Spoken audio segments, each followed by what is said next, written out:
rumus yang mungkin jarang didengungkan orang, tapi saya akan kampanye rumus ini. Al-istighna, hakikatul istighna itu adalah al-istighna anis syai' labihi. Jadi pemenuhan kebutuhan yang sebenarnya adalah kita berusaha menghindari sebanyak mungkin kebutuhan yang sekunder, yang enggak penting.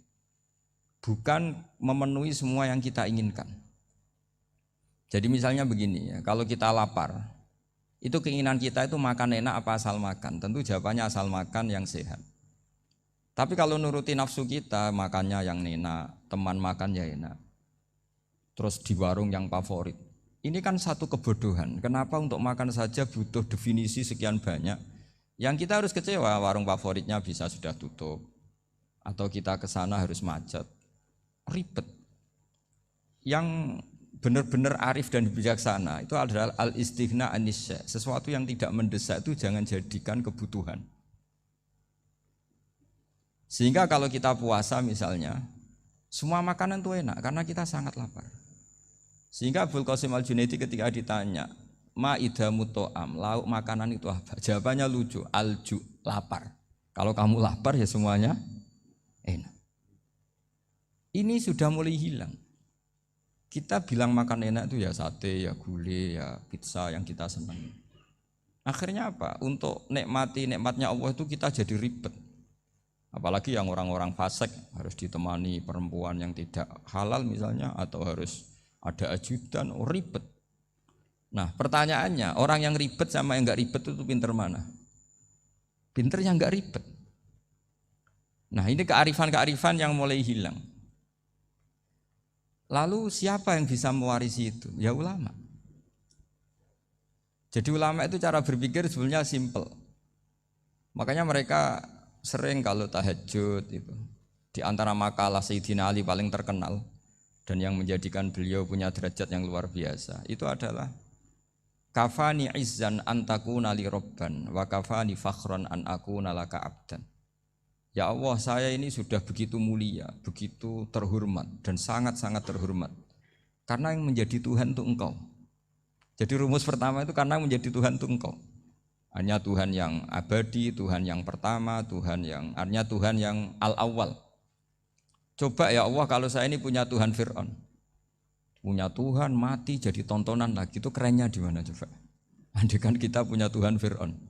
Atau punya Tuhan yang asal usulnya manusia, apapun hebatnya manusia itu, kita punya Tuhan manusia itu. Tuhan yang lapar, yang kalau nggak makan mungkin pingsan, mungkin bisa kena COVID, nanti Tuhannya diisolasi, kayak apa? Makanya ketika Tuhan Allah menyindir ketuhanan selain Allah itu, Allah hanya menyindir dengan kalimat sederhana, kana yakulani to'am, yang kamu tuhankan itu masih makan. Artinya kalau nggak makan ya lemes. Jadi lama-lama ada orang gini, alhamdulillah tadi Tuhan mampir ke saya, kelihatannya lapar, setelah tak kasih makan sehat lagi. Susah enggak punya Tuhan yang seperti itu. Beda dengan Tuhan kita.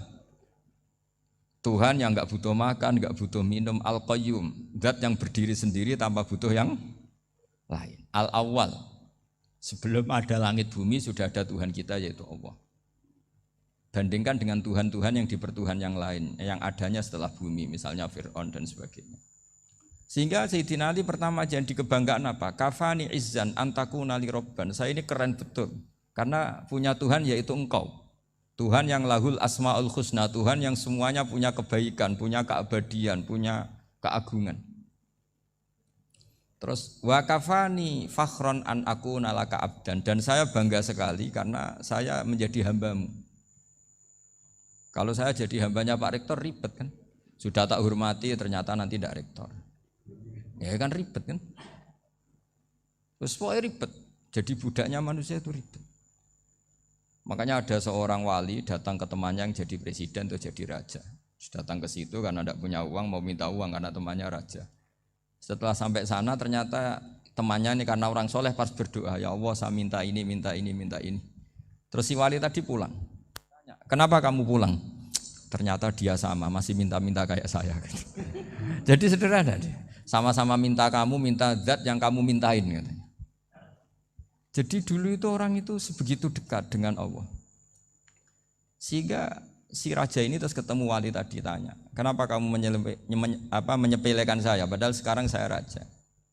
Terus ditanya sama wali tadi, karena temannya, kalau kamu di padang pasir tidak bisa minum dan harus minum 1 gelas, dengan ongkos kamu harus mengasihkan semua kerajaan kamu demi minuman itu. Pilih mana, minuman apa tetap jadi raja? Ya saya milih bisa minum. Saya tidak raja tetap hidup, tapi kalau nggak minum mati. Bagaimana Anda bangga dengan satu kerajaan sing la yusawi kak samain, yang tidak sama dengan segelas air. Jadi artinya terus mereka melihat jadi raja itu ya biasa, jadi presiden biasa, jadi rektor biasa. Karena mereka biasa berlogika hakikatul izzah itu ya at-taqarrub ila Allah, yang benar-benar terhormat itu ya dekat dengan Allah.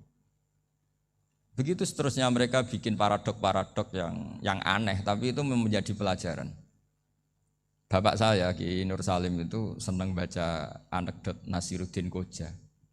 Itu kalau bikin orang-orang aneh, itu dia datang ke satu pesta, pakai baju lusuh, pakai sarung lusuh atau celana lusuh, sama Sohibul Bait yang punya acara dibiarin. Setelah dibiarin dia pulang pakai jas, pakai dasi, pokoknya keren. Dihormatin, pakai alpat, pokoknya dihormatin, silahkan. Pas dia disuruh minum, minumannya itu disokkan saja ke sakunya. Jas, kamu harus minum yang banyak, karena kamu yang dihormati, bukan saya. Terus makanan ya semuanya diletakkan di saku, ada nggak apa, ayo kamu makan yang banyak. Alpatnya juga gitu, dikasih sate, apa, ayo kamu makan yang banyak. Mereka tidak melihat saya, melihat kamu. Akhirnya orang satu pesta itu istighfar semua, berarti kita ini salah. Terus dia pidato, kenapa kamu uang gitu? Tadi saya datang, orangnya sama. Gara-gara beda pakaian, penghormatannya beda. Berarti yang berhak dapat makanan ini jasa ya, bukan saya. Betapa naifnya kita sebagai orang. Ternyata kita masih hormat sesuatu yang seperti itu, yang atribut lah.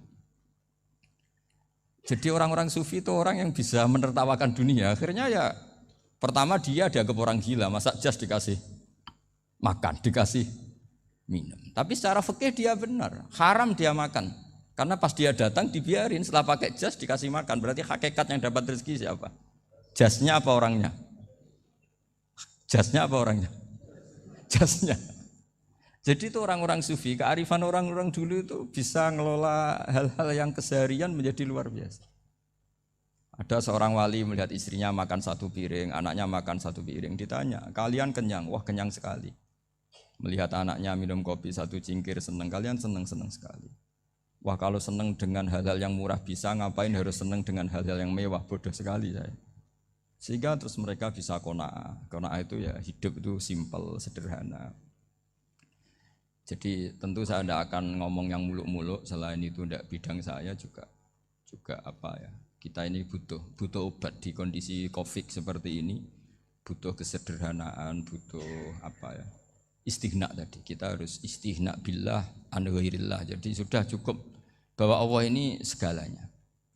Sehingga tadi saya dengarin himnenya Unisula, yang paling saya kagum adalah dimulai dengan kalimah-kalimah thayyibah.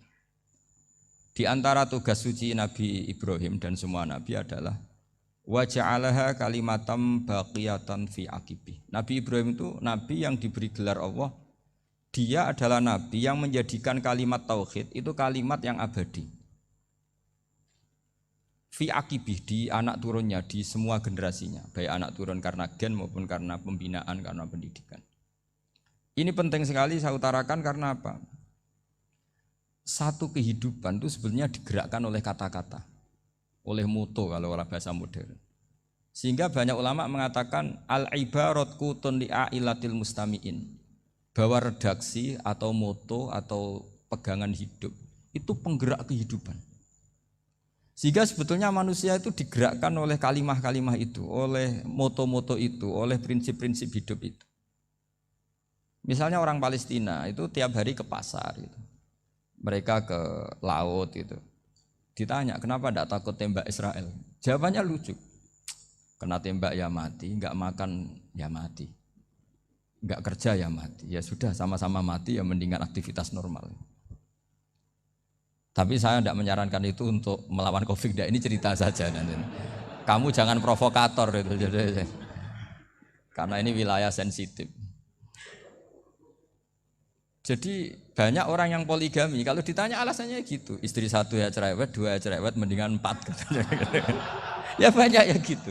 Tapi ada yang kebalikan, istri satu cerewet saja hampir jantungan, apalagi 4, tinggal matinya kan gitu. Itu semua yang menggerakkan itu kalimat. Kalimat itu satu pegangan. Banyak orang loh yang nggak ingin jadi rektor tuh banyak loh Pak Bejo. Jangan kira semua dosen ingin jadi rektor.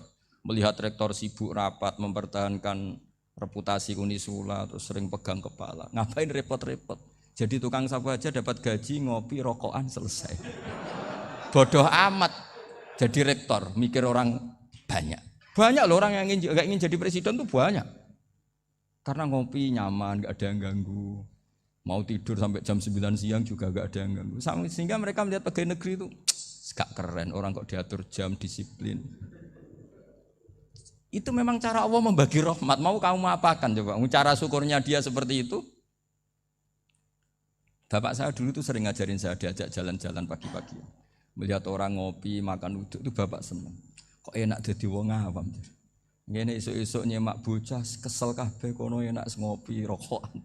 Bapak kadang iri sama orang awam itu iri. Sudah gitu berharap masuk surga kan enak sudah gitu. Tahu-tahu mati, tidak tahu ke surga apa ke neraka ya tidak tahu. Jadi nah, orang dulu itu orang yang bisa mensederhanakan dunia. Sehingga ya sudah cara bahagia. Makanya saya alhamdulillah saya ini kerjasama sama UII sama beberapa kampus. Memang amdan itu sengaja. Kampus itu ya punya sistem yang nggak bisa mewakili sistem kiai.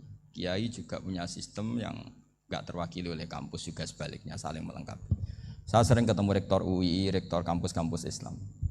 Mereka cerita, Gus pendidikan pondok harusnya dimodernkan gini-gini. Saya bilang, kalau pondok modern kayak kampus itu nanti saya ketemu Allah tidak bisa jawab.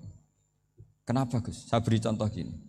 Kalau misalnya perempuan perawan lah atau apa saja, namanya perempuan, mau tanya tentang menstruasi atau haid. Kalau semuanya sistem kampus, dia harus kuliah dulu. Registrasi dulu, kuliah dulu, bayar dulu. Dan dapat jawabannya nunggu mata kuliah pas itu. Bandingkan kalau sistem pondok, saya tuh sering ke pasar sama anak saya dicegat sama ibu-ibu. Gus, anak saya ngalami gini-gini, keluar darah terus menerus, nggak 6 hari tapi 1 bulan penuh. Itu hukumnya apa Gus ya? Nanti saya mau sowan ke jenengan. Nggak usah sowan di sini aja. Ya sudah, sebelum mengeluarkan darah yang rutin seperti itu biasanya haidnya berapa hari? 6 hari ya sudah ikut yang 6 hari, yang lainnya istighatsah. Ngoten tok Gus, ya udah gitu. Begitu terus di masalah udhiyah. Ya coba kalau semuanya pakai sistem kampus, daftar dulu, bayar dulu. Jadi ini nggak ada jawabannya, nunggu mata kuliah itu. Baru dapat jawaban, itu biasa nggak sholat bertahun-tahun karena belum ada jawaban tentang itu. Nah itu kalau misalnya orang mati, tahunya cara memulasara jenazah itu nunggu kuliah dulu, pas mata pelajaran itu dulu, baru menangani orang mati. Berarti orang mati itu tergeledak semua. Tapi kalau kiai kan enggak. Kesini orang mati terbakar, kalau dimandiin malah badannya copot-copot, itu gimana hukumnya? Ini ada orang mati Gus Kendat, ini disolati apa enggak? Ada orang mati oplosan ya, itu disolati enggak? So sering ditanya gitu. Gak usah registrasi Pak Rektor, gak usah registrasi, gak usah daftar, gak usah seminar. Makanya kalau orang kampus wani kiai itu ya kualat tenan gitu, karena ini yang on time. Tapi pondok seperti saya ya ikrar seikrar-ikrarnya pentingnya kampus karena melatih efisiensi waktu, disiplin, tata kelola manajemen sehingga kita ya hormat. Tapi tadi kita harus saling melengkapi sehingga saya tunjukkan ke publik bahwa saya hormat sekali sama polisi, sama tentara. Coba kita bisa apa ngadepi bandar narkoba kalau enggak polisi? Bisa apa coba menjaga NKRI kalau enggak tentara? Begitu juga ya sudahlah kita memang fa inna yadallahi ma'al jamaah, kita berkah itu kalau bersama-sama, enggak bisa kita sendiri. Nah lalu orang kayak saya itu ya beberapa kali sebetulnya saya itu ditawanin jadi doktor honoris causa apa. Kekhawatiran saya satu Pak Bejo, takut pas enggak punya uang. Itu dokter kok enggak ada duit kan enggak pantas gitu. repot gitu, daripada beban lah sudah lah, nggak usah dokter. Jadi kalau nggak punya uang ya pantes, terus kalau ngebis ya pantes. Suatu saat kalau mati nggak ada yang hadir ya pantes, nggak dokter gitu. Kalau sudah dokter kok masuk neraka, dokter kok masuk neraka kayaknya kayaknya apalagi rektor kampus Islam kok masuk neraka itu kan kok kayak nggak pas itu. Misalnya rektor Unisiola ditanya mungkar nakir, nggak bisa kan kayak gimana gitu. Makanya harus sering ngaji saya supaya nggak malu di depan mungkar nakir. Masa rektor ditanya mungkar nakir nggak bisa. Harus berani bentak. Ini saya rektor loh Pak mungkar nakir. Masa kalau wali-wali dulu berani.